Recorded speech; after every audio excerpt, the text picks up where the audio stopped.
Hi, welcome to Crisco's Corner. Proud to live in the greatest country in the world. Unfiltered opinions, no PC discussion here. Agree, disagree, hate it, love it, it's all good.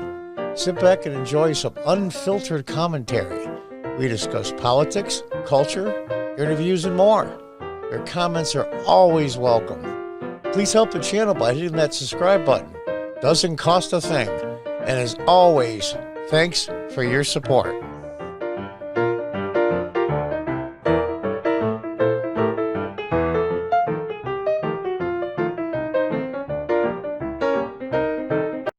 Hi, folks. Welcome back. The New York Times, CNN, and MSNBC fret over post-Trump future. Ratings have hit new highs, but executives and journalists at both networks are uneasy about the year ahead. Yeah, I hope they burn, all of them. And the layoffs are massive, and these yuppie pieces of crap get what they deserve. CNN and MSNBC thrived during the Trump years, reaching new heights in ratings and revenue while devoting countless primetime hours to criticizing a White House antagonist their viewers just could not quit. Now faced with a Trumpless future, top executives at the rival cable news network have summoned star anchors and producers to private meetings in recent weeks, seeking answers to a pressing question: what's next? Yeah, well, when you think so short term, when you think it clicks, when you promote these outrageous headlines, it's just false and fake news. He's right. People at both networks know that viewers who abhor President Trump may no longer need their nightly therapy sessions with Rachel Maddow or Don Lemon. Yes, the proprietors of Trump derangement syndrome. And President-elect Joe Biden seems unlikely to generate a 24/7 grist of drama and scandal as the resurrected cable news. That's right. They were going down the crapper before Trump, taking it from a dying medium to a focal point of modern politics. So even as CNN smashed a 40-year viewership record last month, yeah, the most contested and ridiculously covered presidential election in history, yeah, of course they're going to do well. And MSNBC notched its highest ratings since its founding in 1996. Journalists and executives of the network say they're uneasy about the year ahead. You know what? Kiss my behind, all of them. What happens when MSNBC on-air personality when you don't need us? Well, we didn't need you before. We didn't need you before Trump, and we didn't need you during Trump. And this is the problem. They're going to go after alternative news sources, i.e. channels here on YouTube and other social media platforms and internet platforms, Newsmax, that kind of thing, Tim Pool. There's a whole list of them that they're going to go after because they see them now as rivals. When you're in a major cable news network and people like Tim Pool and others are now a threat to you, that may be a hint that you're dying. I called it once the mainstream media or the dinosaurs, and the asteroid is coming, and they just don't know it yet. The disquiet extends to the highest echelons. CNN's president, Jeff Zucker, is weighing whether to exit the network amid some tension with his new boss, Jason Kilar. The Warner Media chief executive, whose background is in tech, not journalism. Well, Zucker's background wasn't in journalism either. Those of you that don't know, he produced a show. And guess what it was? The Apprentice, which put Donald Trump on the map. Mr. Zucker is mulling his opinions over the holidays and is likely to make a final decision early in the new year, according to several people briefed on this thinking. Last week, MSNBC announced a replacement for its leader of more than a decade, Phil Griffin, the architect of its popular liberal lineup. It's only popular because they hated Donald Trump. This is going to be fun to watch. Not only is the next 2 years going to be really, really good on how, if the Republicans play this right and don't end up like the milquetoast Mitt Romneys of the past and the old neocons of the past, they should be able to wipe the floor with the Democrats. Wipe the floor with them. Joe Biden is about as peeling as is soggy pizza. It's just, there's nothing there. I forget what the one politician said about his rival, that one. There's a lot less there than meets the eye. This portrait of news networks in flux, I like that, is based on interviews with nearly a dozen current and former on- and off-air staff members at CNN, MSNBC, most of whom requested autonomy to speak frankly, of course, about issues bedeviling top executives. There's no bedeviling. They pushing all their chips on one side, and that's running out. And it's going to be great to see. Most agree there would be a ratings slide in 2021. A ratings slide? Okay. Saying the only question is how big it will be. It will be huge. Huge. Absolutely huge. Mr. Trump's refusal to leave the political stage quietly has kept viewers watching through the post-election days. In recent weeks, CNN is regularly beating Fox News, the longtime number one cable news network in total viewers. CNN is also led an advertising-friendly bracket of adults under the age of 54 every day for more than a month, as long as such streak since the aftermath of September 11, 2001. MSNBC's Morning Joe has bested a Trump favorite, Fox News Morning Fox and Friends, for 4 weeks straight, and MSNBC's top anchor, Miss Maddow, has racked up her biggest win in nearly 2 years. The upending pandemic has also kept the ratings up, a common pattern at cable news networks during events like wars, hurricanes, and mass shootings. I think Fox ratings going down is a bit in part to what I call the non-mainstream media, Newsmax and other outlets, and conservative, or I'll call centrist-leaning people are looking at other alternatives besides Fox. I think we should stick with Fox, at least for now, until they get through this period of post-Trump. Be honest with you, for conservative people, they were the only oasis in a desert, and they were the date that we brought to the dance. So we have to dance with them until we see how they straighten themselves out after the fact. So that's why I think they have taken a little hit on ratings. But network executives paid to strategize for months and even years ahead. They don't strategize years ahead. They don't strategize longer than 30 days ahead. That's their problem. And turning their focus to post-Trump, post-vaccine America and the changed viewing habits they might find there. At CNN, which has focused almost exclusively on politics the last 4 years, these questions are dovetailing with a shift in corporate leadership. The granddaddy of cable news is now controlled by AT&T, which picked Mr. Kyler, the founding chief executive of the streaming platform Hulu, to lead its Warner Media Entertainment and News division. At the start of December, Mr. Kyler toured CNN's offices in New York and Washington and held one-on-one sessions with prominent anchors, many of whom he was meeting for the first time, according to 5 people with knowledge of the visits. Mr. Kyler sought the meetings to introduce himself and talk up his enthusiasm for their work, as well as his latest project, a CNN-branded streaming offering, the people said.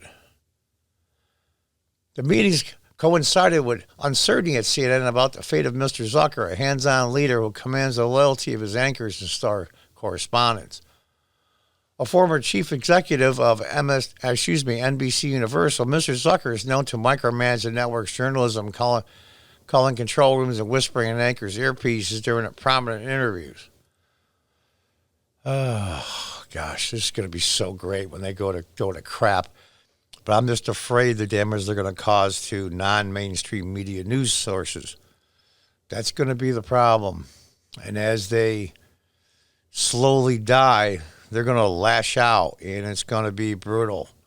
Guys like Tim Pool and others are going to face a big test. We'll see how it works out. There's nothing more than a dangerous animal, wounded, lashing out. He's also a face of news network besieged by a president who has tried to brand CNN falsely as an epitome of fake news. Well, they are. railing his conservative fans against it. Mr. Trump attacks have come at a time when CNN has received threats. In 2018, the network had evacuated its New York offices because of a mail bomb. When they deal with millions and millions of people, there's always going to be one or two nut bars. Mr. Zucker, whose contract extends through next year, is genuinely undecided about whether to stay, according to several people with knowledge of his thinking. Yeah, he's going to get the hell out while the getting out is good. While they're at the top, and he can say, hey, when I was there, we had our highest ratings ever. It's not my fault they went into crapper. Well, actually, yeah, it is. CNN's experienced at record high ratings that few in the industry think will be matched again, giving Mr. Zucker an opportunity to go out on top after an 8-year tenure. On the other hand, he likes being in the middle of the action and feels obligated to steer the network through a period of political and corporate uncertainty. His new boss, Mr. Kyler, is viewed warily within CNN as a tech evangelist with little experience in news gathering. Well, Zucker didn't have any experience in news gathering either. In fact, they don't gather news now. They make up stories as they go along. They're not news reporters anymore. The only person that has any credibility at all, if that makes any sense, is the weather people. Especially the blood sport of covering politics in a divided nation. And Mr. Zucker was deeply displeased with Mr. Kyler, who took over Warner Media in May, stripped him of several responsibilities, including oversight of its communications and human research teams. Two of the people said Mr. Zucker received a heads up only just before the changes were announced, one of the people said. Mr. Kyler was based in Los Angeles, did little to help his case among CNN journalists last month when he wrote a note congratulating the network on its election coverage, only includes several factual errors in its opening 2 sentences. The memo incorrectly stated that CNN had led the way by calling Arizona for Mr. Biden. In fact, Fox News and Associated Press had called the Arizona race days earlier, and erroneously said that Arizona was the final state. CNN had projected that distinction belonging to Georgia and North Carolina. Since the memo went out, Mr. Kyler and Zucker met for a private, socially distanced lunch close to CNN's Hudson Yards headquarters in Manhattan. And a sign that Mr. Kyler seems keen to keep Mr. Zucker aboard. The Warner Media executive offered praise for him in recent interviews with the New York Times, putting CNN president in the same league as the network's founder. I want you to loudly and clearly that I think the 2 best things that ever happened to CNN were Ted Turner and Jeff Zucker. In a separate interview, Mr. Kyler read, I think it would be great for Jeff to be here for the next 50 years. At MSNBC, a secession has already taken place. The announcement of Rashada Jones, a 39-year-old news executive, will become the first black woman to lead a general cable news network. Why do they have to do that? First gay, first black, first lesbian, first this, first that. I mean, why do these leftists always have to put what a person is first? They had no control over being black. You have no control over any of it. It's like the first 7 foot tall man is the head. No, who cares? Nobody cares. And that's where these guys are racist and prejudiced. It's what a person is, not who they are, is first. And that's just the way they think. Would take over for Mr. Griffin came as NBC Universal is pondering how a network known for anti-Trump opinion could reconstitute itself in a Biden era. Oh, yeah. Huh. That's going to be exciting. First of all, they're going to start with anything negative, including Joe Biden's son, Hunter, off limits. And if we mention it, it's 15 seconds at a clip. Well, today some investigations were done into Hunter Biden. Nothing was concluded about end of story. That's going to be what they're going to cover. Cesar Kane, the former Telemundo leader, who is now chairman of NBC's news division. Telemundo, there's another group. They're a piece of work. Has approached anchors and producers to discuss where MSNBC should go from here.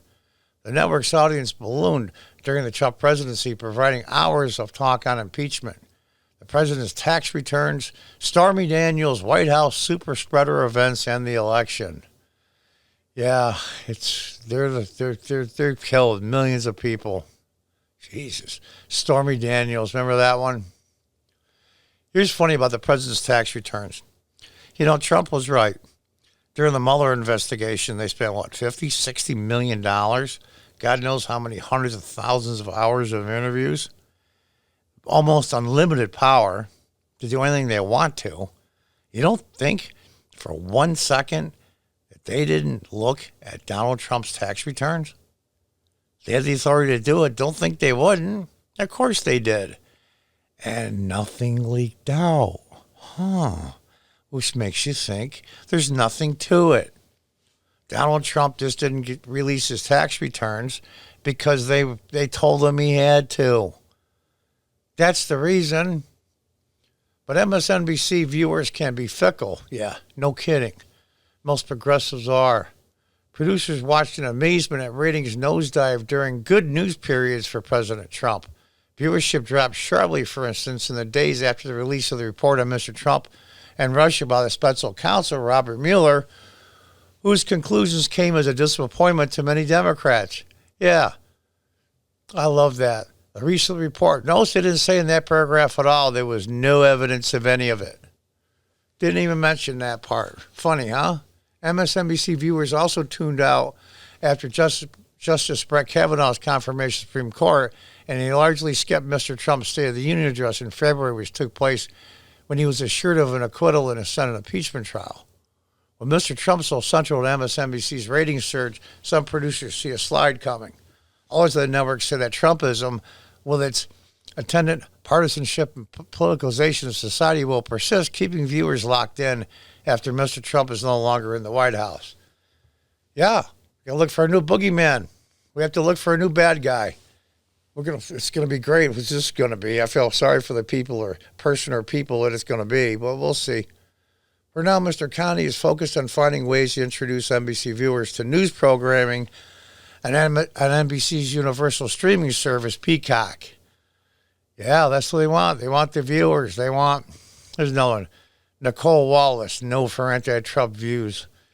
Yeah, it's supposed to be Republican. She is such a piece of work.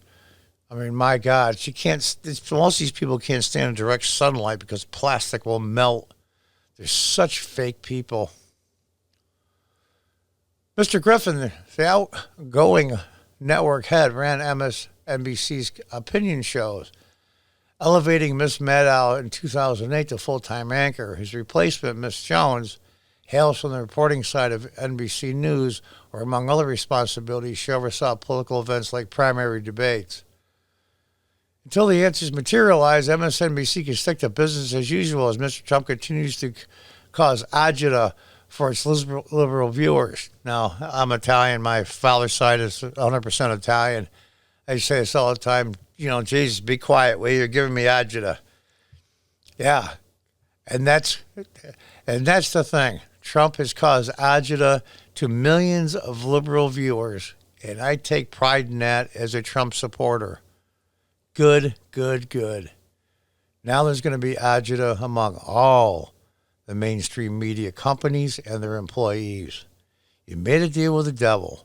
You decided to lie to get clicks after click after click for that money to flow in.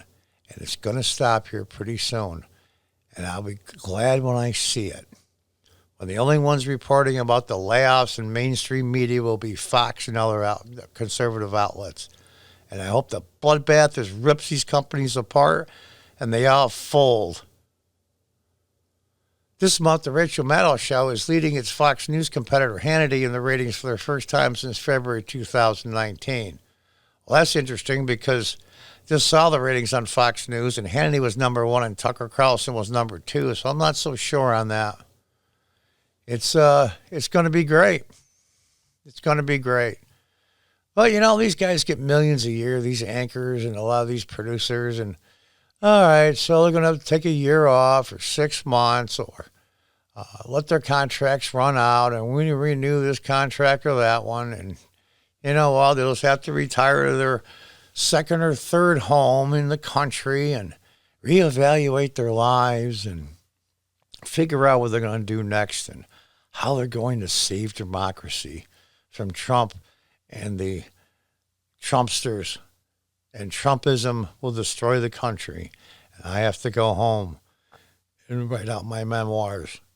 to show the country that we did the best we could to stop this madness, this evil monster.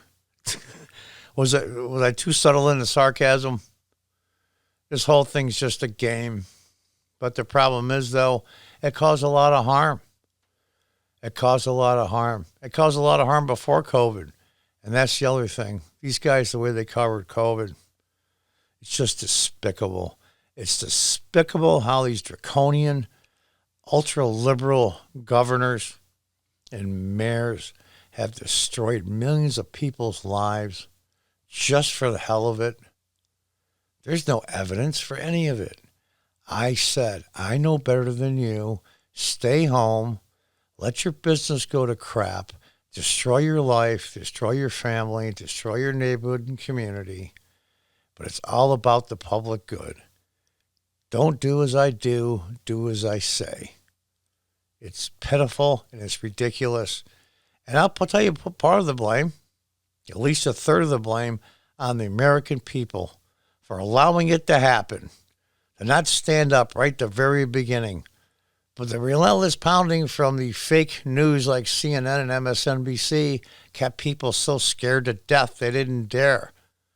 Of course, unless you're protesting in your Black Lives Matter protest or an anti-Trump protest or an anti-police protest, then, of course, all those huge crowds are no threat at all.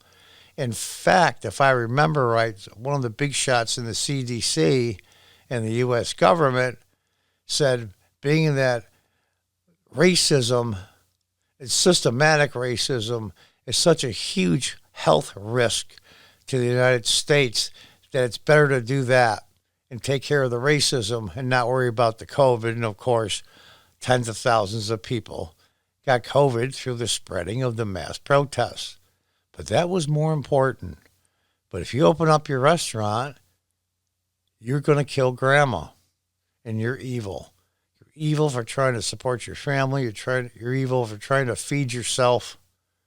You're evil for trying to get the American dream. But you can protest and smash store windows, and that's okay. That's not a health risk. It's sick, sick, sick, and it's all going to catch up with them. And I'm 64. Hopefully I'll be around for the next few years to see it. And no one will cheer them on more than I, as all these places figuratively burn down, and I'll be glad. And the chickens finally come home to roost. Anyway, folks, that's it for this. Until next time, goodbye and good luck.